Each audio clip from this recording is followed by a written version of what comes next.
So you bought your track day pass to go ride on the track for the very first time. You got your pass, you got your bike.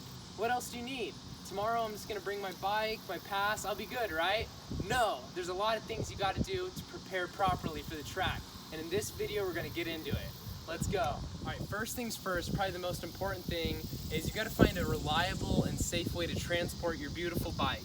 You know, all these sport bikes come with these beautiful fairings. You know, for example, this 50th anniversary, you wanna make sure you transport it in a manner where you're not gonna damage the bike. So in this situation, I borrowed a friend's truck. We got this beautiful, okay, she's looking at me. My girlfriend's dad's truck, give him credit where it's due.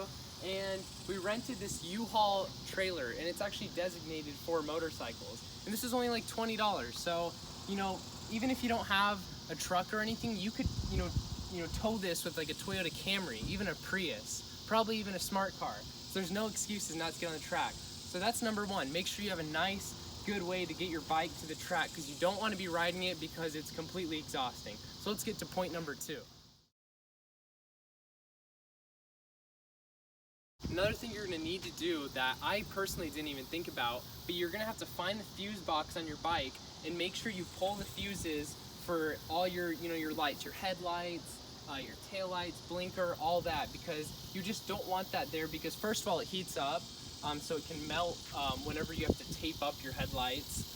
So that's really bad. And another thing is it can be distracting for riders. You don't want a bunch of lights everywhere. So yes, you got to pull the fuses for the lights, and then also make sure you get some painter's tape and paint over that headlight. Well, not actually paint, painter's tape over the headlight. Make sure mirrors, headlight, tail light, blinkers, all that stuff is covered, because basically any track is going to make you do that. So make sure you do that the night before. It's going to save you a lot of stress and time.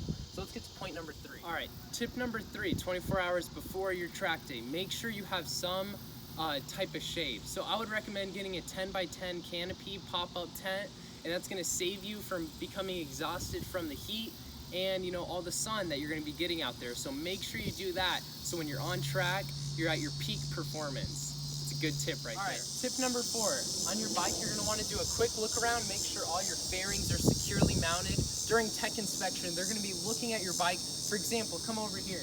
You got to make sure your fairings aren't loose. That's going to be a hazard. Another thing is if you come a little closer, you have your throttle. A serious thing they're going to check is whenever you pull the throttle, when you let go, it should automatically go back to its original position. So make sure, functions like braking, throttle, clutch, everything looks good, because if it doesn't, you're going to go out there and it's going to be a really sad day. And I really hope that doesn't happen to me tomorrow, so I could be jinxing it.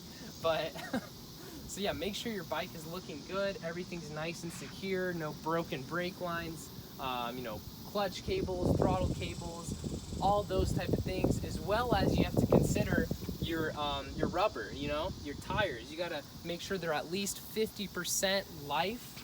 If not, they're not gonna let you ride, and I guess you're just gonna have to probably, throw a few bills down to get some new rubber. So try to make sure your bike is in good working condition, so you can get out on the track and not have to worry about that. Okay, so tip number 5, which VJ's making me explain, is you want to stay hydrated and have food in your system so that you don't pass out or do anything crazy because you're dehydrated. So bring a lot of water, bring some snacks, and make sure you get out of the sun when you can.